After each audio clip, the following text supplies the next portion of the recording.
Yunus has some advice. He says Sheikh Hasina must stay silent as long as she is in India. তিনি ভারতে অবস্থান করছেন, একই সময়ে আবার কথাও বলছেন, যেটি সমস্যা তৈরি করছে। তিনি চুপ থাকলে মানুষজন সব ভুলে যেত। আমরা দৃঢ়তার সঙ্গে বলছি তার চুপ থাকা উচিত।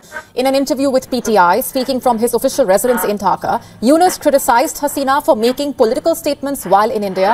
He claims that her silence is necessary to prevent discomfort.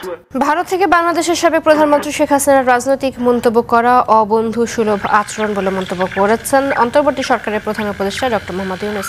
Bangladesh ফেরত না যাওয়া পর্যন্ত ভারতে অবস্থানকালে শেখ হাসিনার চুপ থাকা উচিত। Former Bangladesh Prime Minister Sheikh Hasina must not comment about the situation in the country until Dhaka requests her extradition from India, Muhammad Yunus, the head of the country's interim government, told PTI.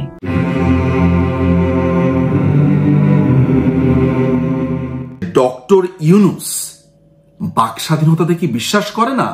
যদি বাক স্বাধীনতাতে বিশ্বাস করে তাহলে সে কিভাবে বলতে পারে যে কে কথা বলবে কিংবা কে কথা বলবে না?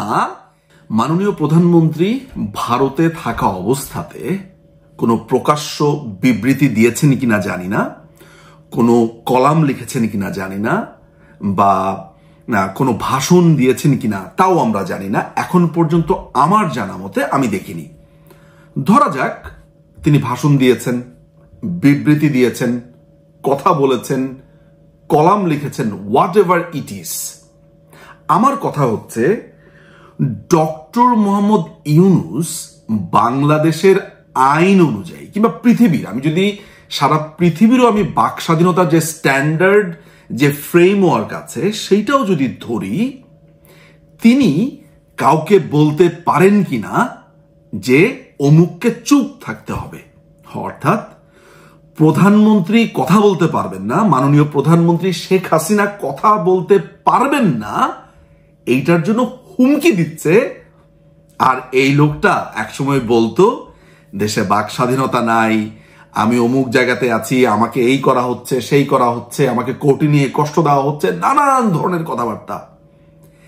প্রকাশ্যে একটি লোক কথা বলতে পারবে না বলে হুমকি দিচ্ছে এবং বলছে যে মাননীয় প্রধানমন্ত্রীকে দেশে ফেরত আনার আগ পর্যন্ত তার চুপ করে থাকা উচিত, কথা বলতে পারবে না। আসলে উচিত বলেনি, সে কথা বলতে পারবে না, উনার কথা বলার কারণে দেশে প্রবলেম হচ্ছে, কথা না বললে আমরা অনেক কিছু ভুলেই যেতাম, নানান ধরনের কথাবার্তা। আমি ধরে নিচ্ছি যে মাননীয় প্রধানমন্ত্রী কথা বলবেন, তো মাননীয় প্রধানমন্ত্রী যদি কথা বলেন সেটা কোন আইনে, কোন রেগুলেশনে নিষিদ্ধ। আর যদি ব্যাপারটা এমনও হয় যে উনার এই কথাটাও যদি ধরি যে যদি মাননীয় প্রধানমন্ত্রী কথা না বলেন তাহলে অনেক কিছুই ভুলে যাবে। কি ভুলে যাবে? আপনারা তো বলছেন যে মাননীয় প্রধানমন্ত্রী এই দোষ করেছে, সেই দোষ করেছে, তাহলে ব্যাপারটা কি দাঁড়ায়? প্রধানমন্ত্রী যদি এই হাটে হাড়ি ভেঙে দেন, প্রধানমন্ত্রী যদি সমস্ত কিছু ফাঁস করে দেন ইউনূসের, তাতেই আপত্তি। আর চুপচাপ থাকলে ভালো। নিজের মতো করে আমেরিকার সাথে আতাত করে যা যা করছেন তা তো আমরা জানি। সেন্ট মার্টিনে কি করছেন, জিসোমিয়া চুক্তি করতে যাচ্ছেন, তাদের সাথে আপনি কি কি, রাশিয়ার কোন পেছনে লাগবেন, চায়নার কোন পেছনে লাগবেন, আমরা সবকিছু জানি। সবচাইতে বড় ব্যাপার আমরা যেটা জানি, এটা একটু দর্শকদের জন্য বলা প্রয়োজন। আমি জানি না দর্শকরা জানেন কিনা যে ইউনূস যখন গ্রামীণ ফোন থেকে সরে যায়, অবৈধভাবে তো সে দীর্ঘদিন ছিল, তাকে যখন সরে যেতে হয় আসলে আইনিভাবে, তখন সেখানে যেসব পরিচালকরা আসেন গ্রামীণ ব্যাংকের, গ্রামীণ কল্যাণের, গ্রামীণ টেলিকমের, যারা যারা আসেন, তারা কিন্তু এখন দেশে নেই। প্রাণ ভয়ে তারা কিন্তু দেশের বাইরে। আমি ভারত থেকে একটি বিশেষ দেশে তাদের সাথে দেখা করতে গিয়েছি এবং আমি জেনেছি যে তাদের কাছে ডক্টর মোহাম্মদ ইউনূসের গ্রামীণ ব্যাংক, গ্রামীণ কল্যাণ, গ্রামীণ টেলিকম সহ যে 51টি কোম্পানি নানানভাবে সে তৈরি করেছে, তার অর্থ পাচার, তার যত রকমের দুর্নীতি আছে, তার নিজস্ব প্যাকেজিং কোম্পানি, সেখানে কি করেছে, সে কোথায় টাকা দিয়েছে, সুইডেনে, নরওয়েতে, কোন কোন দেশে কিভাবে টাকা পাচার করেছে, ট্যাক্স ফাঁকি দিয়েছে, ডোনেশনের উপরে কিভাবে সুদ নিয়েছে, এক জায়গা থেকে আরেক জায়গাতে লোন নিয়ে আরেকের লোন পরিশোধ করেছে, অনেক কিছু অনেক কিছু, টনের পর টন তার দুর্নীতি আমাদের কাছে। সেই লোকগুলোকে যে হুমকি দিচ্ছে, ধামকি দিচ্ছে, সাধারণ মানুষ সেগুলো জানে কিনা আমি জানি না।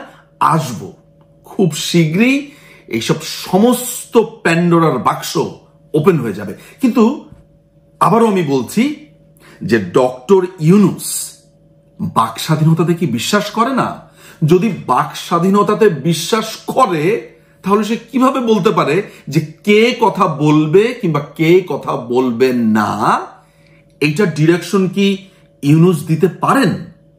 যদি পারেন, কিভাবে পারেন? আমি সাধারণ মানুষের জন্য এই চিন্তাটুকু দিয়ে দিচ্ছি। চিন্তা করুন, যে বাক স্বাধীনতার কথা বলা হচ্ছিল, কথা বলতে পারবে না, সে কিন্তু স্পষ্ট মিডিয়াতে বলছে যে প্রধানমন্ত্রী কখন কথা বলতে পারবে এবং কথা বলতে পারবে না। শুনতে থাকুন, দেখতে থাকুন। সবচাইতে বড় ফেসিস্ট এই ইন্টারিম গভর্নমেন্ট। অচিরেই আপনারা তা দেখতে পাবেন। অনেক ধন্যবাদ।